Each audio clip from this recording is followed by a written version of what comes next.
اچھا اب اس کو پڑھو. باب ما جا جا نہیں نا. باب ما یقول اذا دخل الخلاء. اب اس ما کو آپ دو طرح سے پڑھ سکتے ہو.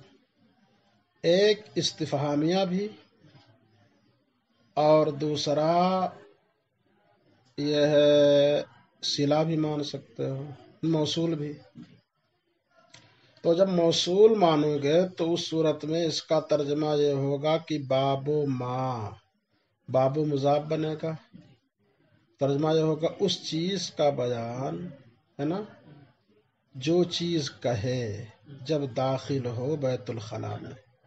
اس چیز کا بیان ہے نا، جو چیز کہے، جو چیز کہے. یہ بن سکتا ہے، بتا رہا ہوں معنی اگر سمجھا جائے دور بعید سے بھی پکڑ کر کے، تو مگر زیادہ بہتر ہے کہ اسے استفہامیہ مانا جائے. باب ما یقول اذا دخل الخلاء، هذا باب، یہ باب ہے کیا کہے جب داخل ہو بیت الخلاء میں. اب یقولو میں احدن کو پوچھنا نکال لو، کیا کہے کوئی شخص. ٹھیک ہے، یہ تو ترجمۃ الباب ہے. اب امام ترمذی حدیث پاک نقل کرنے جا رہے ہیں، اس سے پہلے سند بیان کر رہے ہیں. کہہ رہے حدثنا قتیبۃ وحناد قال حدثنا وکیع عن شعبۃ عن عبد العزیز بن صہیب عن انس بن مالک قال كان النبي صلى الله عليه وسلم إذا دخل الخلاء قال اللهم إني أعوذ بك. قال شعبة وقد قال مرة أخرى أعوذ بالله من الخبث والخبيث أو الخبث والخبائث. امام ترمذی علیہ رحمہ فرماتے ہیں حدیث بیان کیا ہم سے ہمارے استاذ قتیبہ اور حناد دونوں نے. ٹھیک ہے، قالا ان دونوں نے کہا، حدیث بیان کیا ہم سے وکی نے.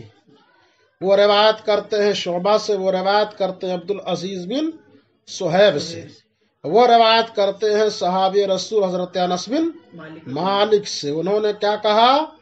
کان النبی صلی اللہ علیہ وسلم، جب اللہ کے پیارے حبیب صلی اللہ تعالی علیہ وسلم اذا دخل الخلاء، داخل ہوتے بیت الخلاء میں، فرماتے اللہم انی اعوذ بکا، ہے نا، یعنی کیا پڑھا کرتے تھے؟ اللہم انی. قال شعبۃ، اور کہا شعبہ نے، ہے نا، کیا شعبہ نے کہا؟ وقد قال مرتن اخرى. اب اس حدیث کو حضرت انس سے کون روایت کرتے ہیں معلوم ہے؟ عبد العزیز بن صہیب، ہے نا. تو عبد العزیز بن صہیب نے دوسری بار کیا کہا؟ اعوذ باللہ. نہیں، حضرت عبد العزیز بن صہیب نے، ہاں دوسری بار وہی تو روایت کرتا ہے انس سے. تو یہ شعبہ اور جو ہے شعبہ کس سے روایت کرتے ہیں؟ عبد العزیز بن صہیب سے. شعبہ کس سے روایت کرتے ہیں؟ عبدالعزیز بن صہیب سے. ہاں، تو شعبہ ہی نے کہا نا کہ عبد العزیز نے تو ایک بار یہ کہا کہ اللہ کے پیارے حبیب علیہ الصلوۃ والسلام جب داخل ہوتے بیت الخلاء میں تو فرماتے اللہم انی اعوذ بک، ہے نا. اور کہا دوسری بار انہوں نے ہی خود فرمایا اعوذ باللہ من الخبث والخبیث والخبث والخبائث والخبائث. تو اس پر تو بار بار بتا چکا. او یہ شک کے راوی ہے، یا تو یہ فرمایا عبد العزیز بن صہیب نے کہ ہم سے بیان کیا انس بن مالک نے کہ اللہ کے پیارے حبیب علیہ الصلوۃ والسلام کہتے تھے کیا؟ اعوذ باللہ من الخبث والخبیث، یا یہ کہتے تھے اعوذ باللہ من الخبث والخبائث. او شک کے راوی. ٹھیک ہے، یہاں تک بات سمجھ میں آ گئی؟ اچھا، اب میں اس پر گفتگو کروں تھوڑی سی تو بات سمجھ میں آ جائے اور مزید کہ یہاں جو ہے یہ اس دعا کو پڑھنے کا حکم ہے نا. کیوں ایسا ہوا؟ تو علامہ جلال الدین سیوطی رحمۃ اللہ تعالی علیہ نے فرمایا ہے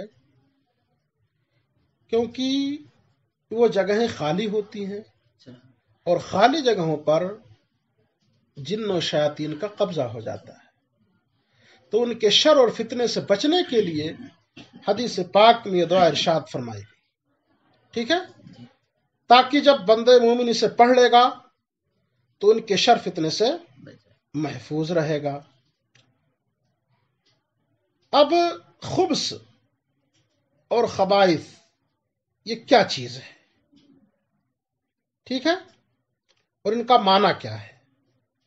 تو ملا علی قاری رحمۃ اللہ تعالی علیہ لکھتے ہیں کہ یہ جو حدیث شریف میں آیا ہے اعوذ بک من الخبث، تو اس میں الخبث با کے ضمہ اور سکون دونوں کے ساتھ پڑھا گیا ہے، ایسے خبث اور خبث، خبث اور خبث، تو کہتے ہیں الخبیث کی جمع ہے، خبث کیا ہے یہ؟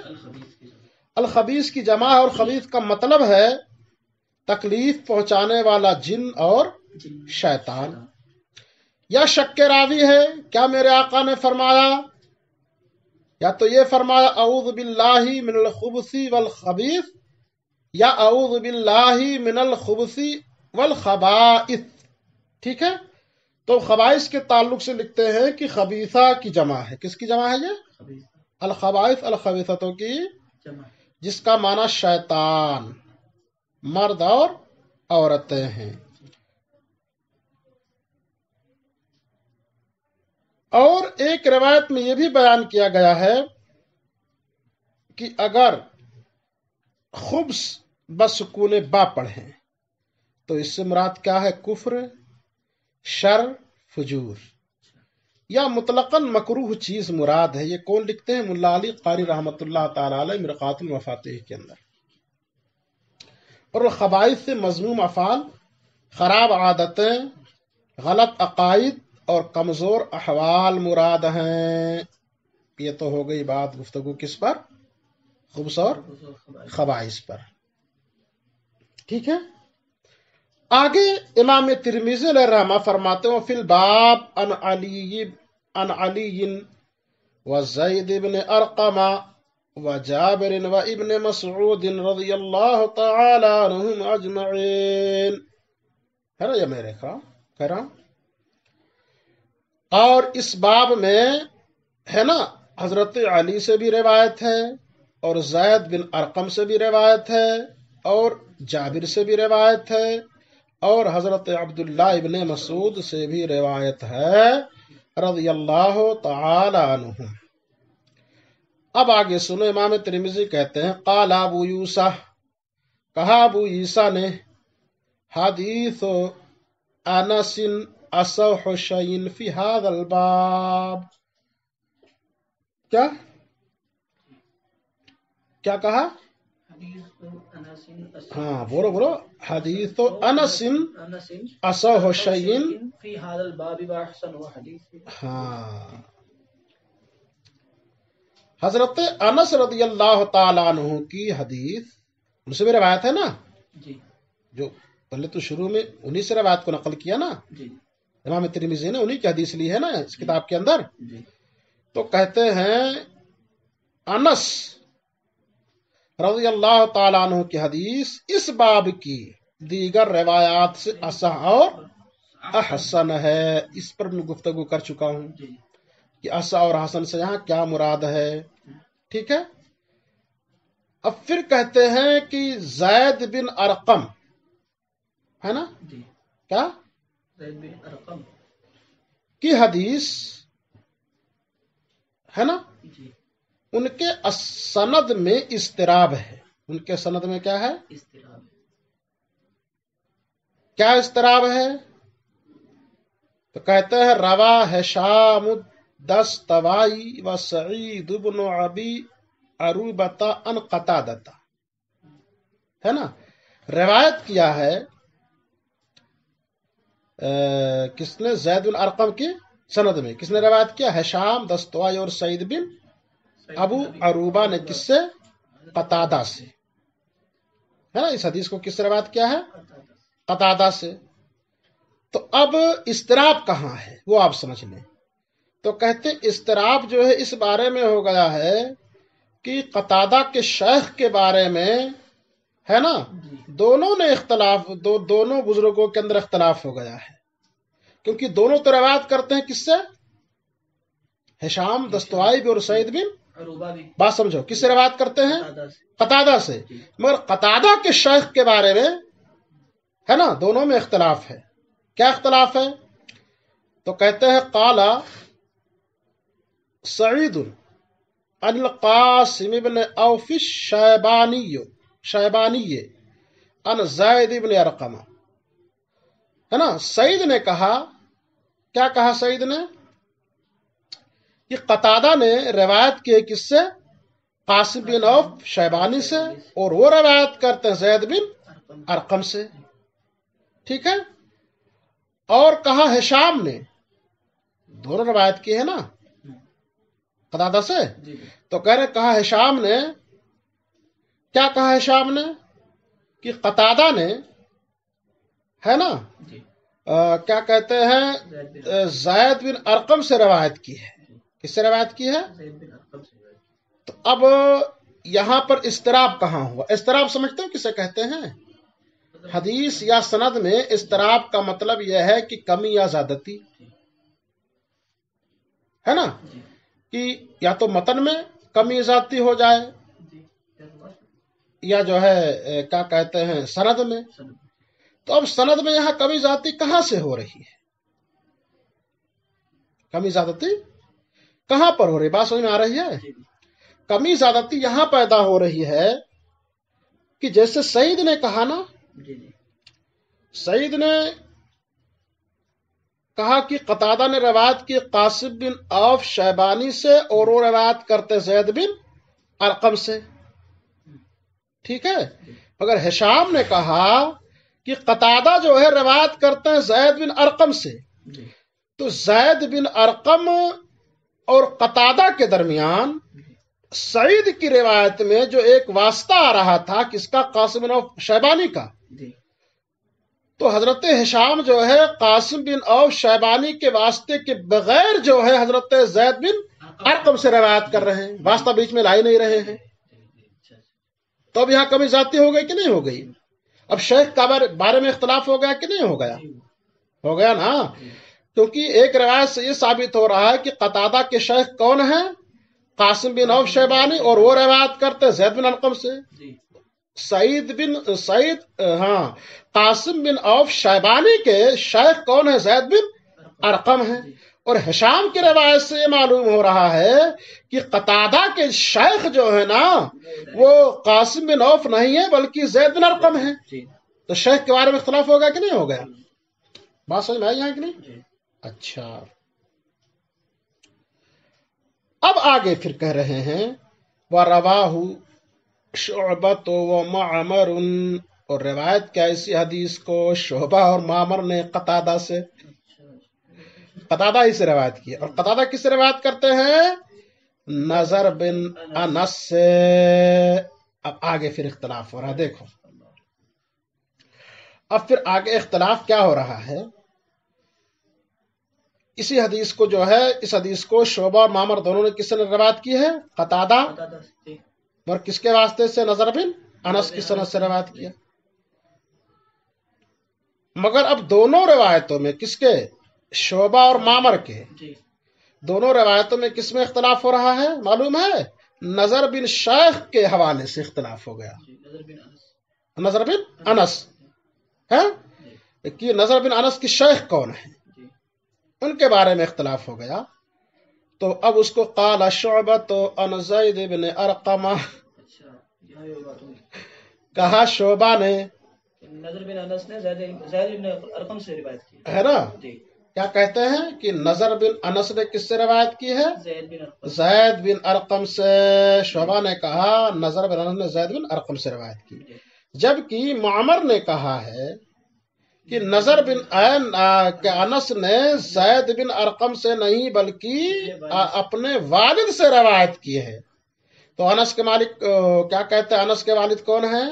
انس کے بعد گئے تو انس انس کا علم کیسے ہو گیا؟ نظر بن انس ہے تو نہیں جی ہے نا، تو نظر بن انس ہے نا، جی جی تو اب نظر جو ہے کس سے روایت کر رہے؟ انس ہی سے. جی تو اب دیکھو شیخ کے بارے میں اختلاف ہوا کہ نہیں ہوا؟ جی کیسے اختلاف ہوا؟ بات سمجھ رہے کہ نہیں سمجھ رہے؟ میں سمجھانا چاہتا ہوں آپ کو بات ہے، جی جی کیونکہ شعبہ نے کہا کہ قتادہ نے کس سے روایت کی ہے؟ نظر بن انس. اب یہ بات پہلے یہاں سے سمجھو، شعبہ اور معمر دونوں کے استاذ کون ہیں؟ شیخ کون ہے؟ قتادہ. قتادہ جی. اور قتادہ کے استاذ کون ہیں؟ قتادہ کے استاد یہ جو اس میں نظر اختلاف بن، ہے نا، اس میں اختلاف ہے ہاں نظر بن انس ہیں، انس ہیں جی. نظر بن انس ہیں جی انس ہیں. جی بالکل. تو شعبہ نے کہا کہ قتادہ نے روایت کی کس سے؟ زید بن ارقم سے. ارقم سے. جی. اور معمر نے کہا جی. کہ جو ہے قتادہ نے کس سے روایت کی؟ اپنے قتادہ نے نظر بن انس سے کی اور انہوں نے اپنے والد سے کی. انہوں نے اپنے والد سے کی. والد سے کی ہے. تو نظر بن انس نے زید بن ارقم سے روایت کی ہے، جبکہ معمر نے کہا کہ نظر بن انس نے اپنے والد حضرت انس سے روایت کی ہے. اچھا، اب اس اضطراب کا حل کیا ہوگا؟ جی. تو کہتے ہیں قال ابو عیسیٰ، کہا ابو عیسیٰ نے سال تو محمدن، پوچھا میں نے اپنے استاذ محمد بن اسماعیل سے. محمد بن اسماعیل کون ہے؟ جانتے ہیں محمد کہا ہے کون ہے مراد اس سے؟ یہ محمد ابن اسماعیل صاحب بخاری، امام ترمذی کے استاذ. ہاں کہتے کہا ابو عیسیٰ نے پوچھا میں نے محمد بن اسماعیل سے، انا ہذا، اس کے بارے میں، اس اضطراب کے بارے میں. جی ہاں جی کہ ایک تو کہتے ہیں کہ قتادہ نے نظر بن انس سے روایت کی ہے جی نا، جی. اور پھر نظر بن انس نے زید بن ارقم سے کی. زید بن ارقم سے کی ہے، اور ایک جو ہے راوی کہہ رہے ہیں، معمر کہہ رہے ہیں کہ نظر بن انس نے اپنے والد سے روایت کی ہے. جی تو کیا جواب دیا ہے اس کا امام بخاری علیہ الرحمہ نے؟ جی. تو فقالا، تو کہا امام بخاری نے یحتمل ان یکون قتادۃ، احتمال رکھتا ہے کہ ہو قتادہ کہاں سے روایت کی، قتادہ نے ان دونوں سے. قتادہ نے ایسا ممکن ہے نا کہ ان دونوں سے روایت کی. کس سے روایت کی قتادہ نے؟ قتادہ نے یعنی نظر بن انس سے بھی کی ہو. ہاں، اور نظر بن اور انس، جی اور انس سے بھی، نظر بن انس سے بھی کی ہے. نہیں، ہاں قتادہ نے زید بن ارقم سے بھی کی ہے اور حضرت انس سے بھی کی ہے. ہاں زید بن ارقم سے بھی کی ہے. ہاں، وہ روایت قتادہ تک جی ہے نا. اس سے کیا کہتے ہیں، نظر بن انس سے قتادہ نے روایت کی. جی. اور نظر بن انس نے جو ہے نا، اس میں پھر آگے اختلاف ہو گیا. ہاں زید بن ارقم سے بھی کی ہو، اور ان کے یعنی حضرت انس سے بھی کی ہو. ہاں ٹھیک ہے. قتادہ نے ان دونوں یعنی قاسم بن عوف اور نظر بن انس سے روایت کی ہو. اچھا یہاں بات یہ ہے قاسم بن عوف عوف شیبانی اور نظر بن انس سے روایت کی ہو. ٹھیک ہے. کیونکہ زید ابن ارقم کے بیچ میں ایک واسطہ آ رہا تھا نا، جی جی جو آپ نے پہلے پڑھ لیا ہے. کون؟ قاسم بن عوف شیبانی. تو ہو سکتا ہے یہ کہہ رہے قتادہ نے دونوں سے روایت کی ہو. ہاں بات سمجھ آئی نہیں ہے ابھی؟ اچھا، آگے حدیث شریف ہے حدثنا احمد بن عبدہ الزبی حدثنا حماد بن زید عن عبد العزيز بن صہیب عن انس بن مالك ان النبي صلى الله عليه وسلم كان اذا دخل الخلاء قال اللهم اني اعوذ بك من الخبث والخبائث. امام ترمذی فرماتے حدیث بیان کیا ہم سے احمد بن عبدہ زبی نے، وہ انہوں نے کہا حدیث بیان کیا ہم سے حماد بن زید نے، وہ روایت کرتے ہیں عبدالعزیز ابن صہیب سے، وہ روایت کرتے ہیں انس بن مالک رضی اللہ تعالی عنہم سے، ان النبی صلی اللہ علیہ وسلم، نبی کریم صلی اللہ علیہ وسلم جب داخل ہوتے بیت الخلاء میں فرماتے اللہم انی اعوذ بک، اے اللہ بے شک میں پناہ پکڑتا ہوں تیری خبیث ہے نا، خبیث و خبیثہ جن و شیاطین سے. هذا حدیث حسن صحیح، یہ حدیث حسن صحیح ہے. ٹھیک ہے، بات ہو گئی. چلو الحمدللہ. امام ترمذی کی یہی تو